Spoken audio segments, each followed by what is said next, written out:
कसबे सुकेना जिल्हा परिषद गटात उमेदवारीसाठी इच्छुकांची भाऊगर्दी वाढू लागली आहे। कसबे सुकेने गटामध्ये स्थानिक राजकारणातून प्रबळ दावेदारी होत असून सध्या सोशल मीडियावर या संदर्भातील पोस्ट व्हायरल होत आहेत। विशेष म्हणजे या गटासाठी सत्ताधारी आणि विरोधी दोन्ही बाजूकडूनच रस दाखवला जातोय।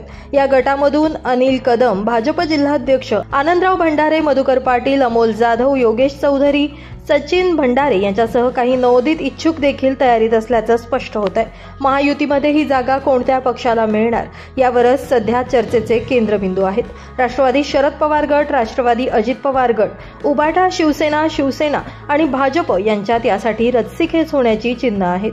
भाजपकडे जिल्हाध्यक्ष पद असल्यानं ही जागा भाजपच्या पथ्यावर पडू शकते अशी चर्चा राजकीय वर्तुळात रंगू लागली आहे। जर ही जागा भाजपकडे गेली तर आगामी आमदारकीच्या दृष्टीनं मार्ग सुकर होईल असा अंदाज व्यक्त केला जातोय। दुसरीकडे माजी आमदार अनिल कदम यांच्या भूमिकेकडे सर्वांचं लक्ष लागलंय। दरम्यान ओझर नगर परिषदेचे नगराध्यक्ष पद SC साठी राखीव झाल्यानं दोन्ही कदमांनी जिल्हा परिषद गटासाठी मोठ्या प्रमाणात तयारी केली आहे। यामुळे महायुतीत इतर गटांनीही आपली दावेदारी पुढे केली आहे। या इच्छुकांच्या भाऊगर्दीत अखेर कोणाचा पत्ता लागतो याकडे संपूर्ण तालुक्याचं लक्ष आता यामुळेच लागलंय। ब्युरो रिपोर्ट, नाशिक माझा न्यूज, नाशिक।